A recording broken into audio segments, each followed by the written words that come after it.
Guys, welcome back to Mornings with Granny. I hope you're doing okay today.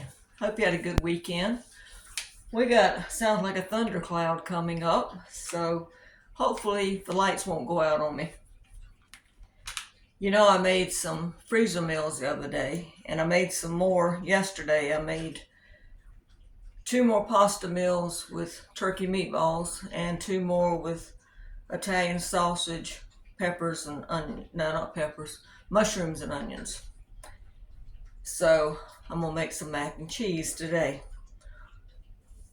Now, someone said something about your kids should be cooking for you. Well, they do. And then, I don't mind doing this because I have a lot of dried stuff like the pasta and all that I've had since I showed you 20, 21, 22.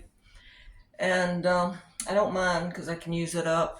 And the things that I don't have, the kids either get for me or give me the money to get. So they work and I don't mind doing it because I'm home anyway.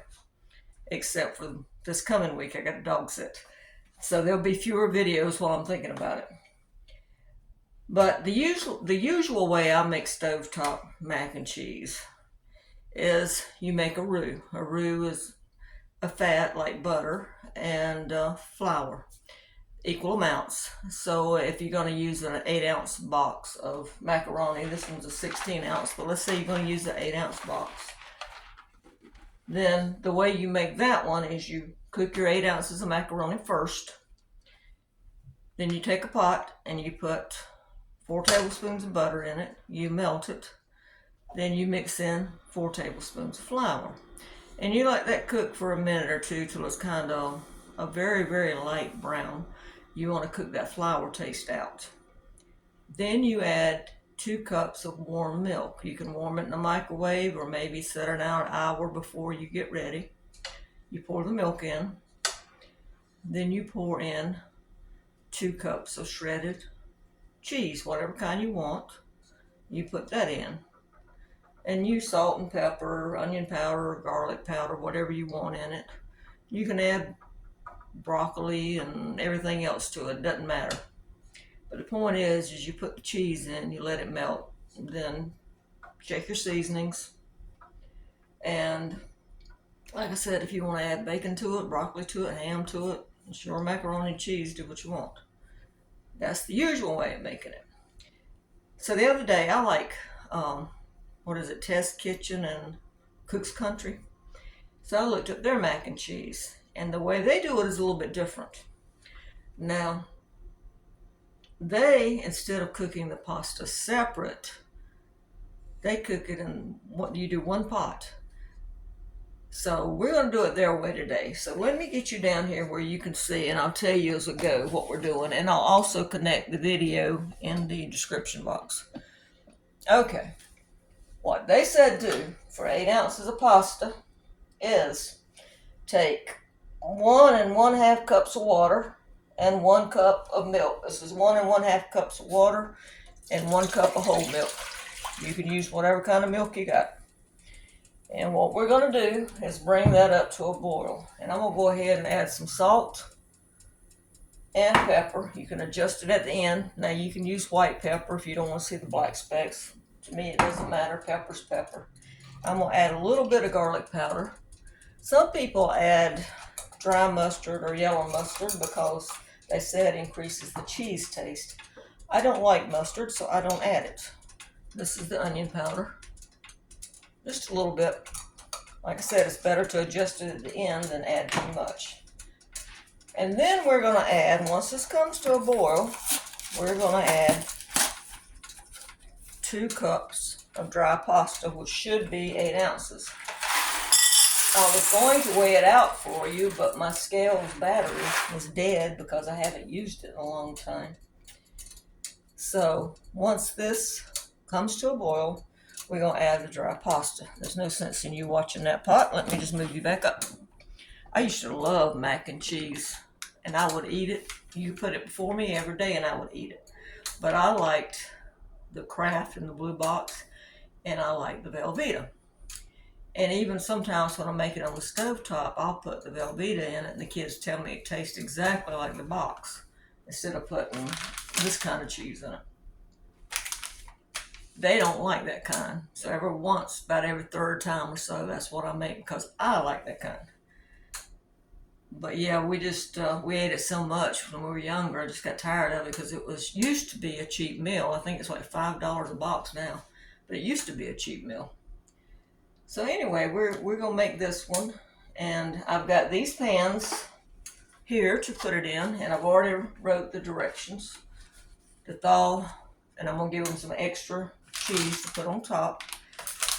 Thaw it, add cheese on top, bake 30 minutes at 350 or until warm, and I put the date on there. So, and what I'm gonna do is I'm gonna put a little light coating of, whoops, about dropped it, avocado oil. You don't have to, just spritz it, and I'm gonna take a paper towel and run around it. You know, sometimes when you get these pans, they come like two together, and they have a little sticky tab that holds them. Sometimes when you pull that tab off, even after you washed your pan, it's still got that little bit of stickiness to it. If you will take and put just a little bit of oil and rub it on there, it'll take it right off. Just a little tip. All right, we're starting to boil here. Let me get you back down so you can see. Gizmo's sitting over watching like food, food, food. All right, let's dump that one in, and we're gonna dump another cup in, and that should be right. That should be half of the box right there. We're gonna give it a stir. And you know what I did? I forgot to get the lid. Let me get the lid. We're gonna bring it back up to a boil. And then we're gonna start counting 6 minutes. Let's put the lid on it. Alexa, set timer for 6 minutes. 6 minutes, starting now. It's starting to boil, so I'm gonna cut it down because you want it like on a low, very low boil, just above a simmer. Once that gets through, we're gonna check the seasoning. And then I'm gonna use the cheeses I've got. I've got 1 cup that I just shredded. This is Land of Lakes American cheese. Now, if you're gonna use American cheese, make sure you get a brand that does not have oil as the first ingredient, because some of the lower price brands do. Make sure it has milk. So this is the yellow American cheese. Came out of the deli, that's where I got it. And then I had some of this left. We're gonna add some of this, and then whatever else we need will come from this bag, because I'm trying to use up some of the cheese I got. So, just got 6 minutes on that. Let me get something, hold on just a minute. All right, I went to get a little Ziploc bag. I like to put cheese on top of it when I start to bake it in the oven. Like I said, this is gonna be frozen. You could cook it from frozen, but it'll be in the oven longer and it'll take forever. And it dries it out more because it's in the oven longer. But I'm gonna put a little bit of this cheese down in here so they can have it to put on top. And I'm also, when I'm layering it in the pan, I'm gonna put half of it in, and then I'm gonna put a layer of cheese in the middle, because if I'm gonna eat it, I want it cheesy. Not necessarily that I'll be eating this unless I'm at my daughter's when she cooks it, but you get the point. So this is probably about, I don't know, half a cup, 3/4 of a cup, something like that, that we're gonna tape to the top of the pan when I put it in the freezer. And it'll go right out the door with the mac and cheese. So that'll be good. So I'm gonna zip it up. And then I got some freezer tape that I will tape it to the top of the lid. So that's that. Looks like we're boiling pretty good there. I cut it down another notch because it's boiling too fast to me. But yeah, I saw this recipe and I thought, that sounds good, because you wouldn't have to mess up but one pan if you do it that way. So I thought, that's good. See how much time we got left. 2 minutes.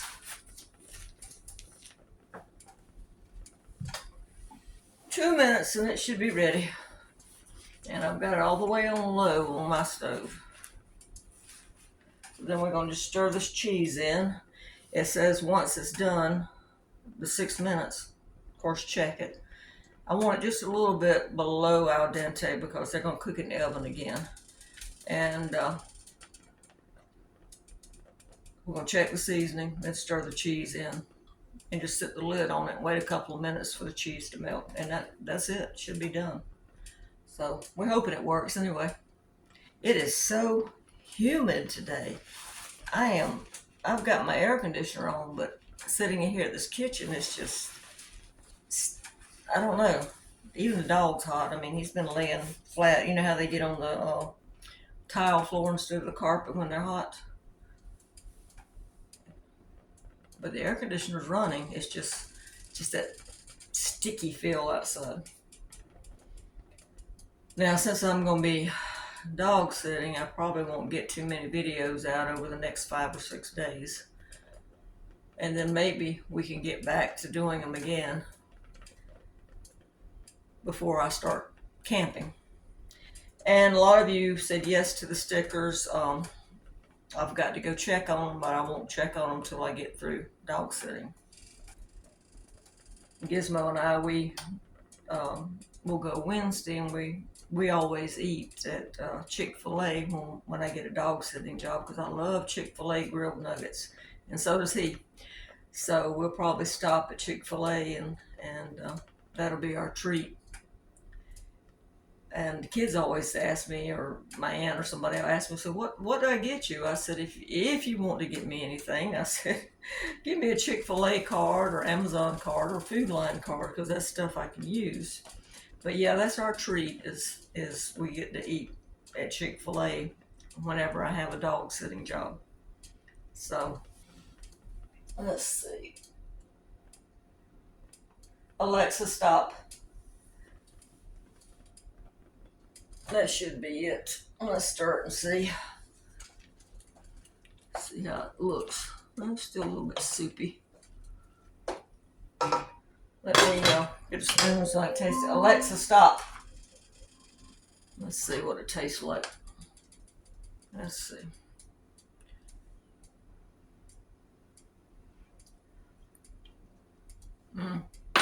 Definitely needs more salt. I'm going to put a little bit more pepper in there, and a little sprinkle of garlic powder and onion powder. I'll bring it down in just a second so you can see. Definitely not salty enough. Let me bring you down so you can see. Ouch, it's hot. Let's see. Here we go. You ever feel like you're on a roller coaster ride when you're with me, because you're going up and down, up and down? Let's see here. See, still a little soupy. I think it'll thicken up though once we put the cheese in it. The idea behind this is that the starch in the pasta helps to thicken, so you don't have to use the flour.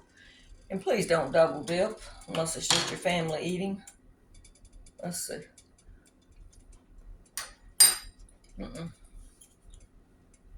More salt. More pepper.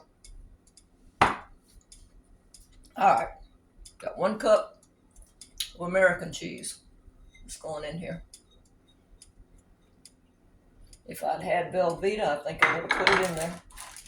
And then we're going to put 1 cup of this 4-state cheddar. Wisconsin, New York, California, and Vermont. Let me get it measured out here. Put this over here. This over here. And there's just enough in there that I'm going to put it as a layer when I put it in the pan. Put that in there. That little bit spilled over in there. We're going to stir it up.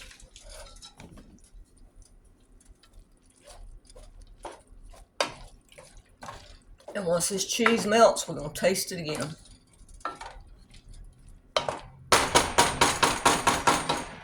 All right. Let's put the lid back on it, and let's wait a couple minutes. And I know I always say clean as you go, but I'm sitting here talking, so I'll clean up in a few minutes. But yeah, this would be a lot easier if it works. It'd be a lot easier to make. One pot, not that many ingredients. You got cheese, milk, water, macaroni, and whatever seasonings. So easy enough. And it's quick. I mean, once you bring that milk and water to a boil, it's what, 6 minutes, stir it in, wait a couple of minutes, you're done. Now, you could put bacon or ham or broccoli or whatever in here to make it different. And it would pretty much be a meal then. I mean, you could eat just mac and cheese for a meal. Add some green beans or a side salad would be a good meal. So, let me stir it again.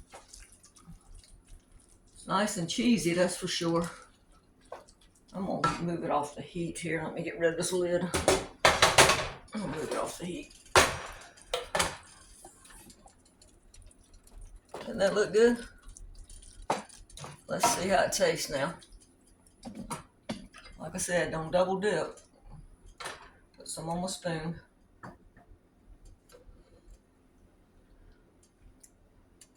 Oh, that's good. That's really good. Doesn't need any more salt. Maybe a little bit of pepper. All right, let me get you where it's a little bit more. What we're gonna do now is I'm gonna clean up some of this stuff out of the way, and the stool out of the way. This lid back on here. All right, I've got this pan. I don't know what size this is. It says 2.25 pounds. Get two at the Dollar Tree for $1.25. All right, let's see if I can do this where you can see it. I'm gonna put half of this in here. Well, you can't see because of my arm. Well, anyway, you know how to pour. I don't have to tell you. Put half of it in. Sorry about that. All right, I'm gonna smooth this out. Can you see? Smooth that out. And then I'm gonna take some of this because I do like it really cheesy.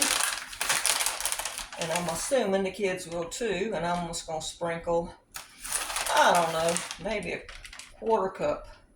Not that much. See? And then we're gonna take the rest of this. Let me get my rubber spatula here. Trying to think if I can angle it where you can see what I'm doing. Let's see. We're gonna put the rest of it on here. Just like that. I'm sorry, I'm gonna have to put my arm up here because I gotta scrape this out. But you know what to do.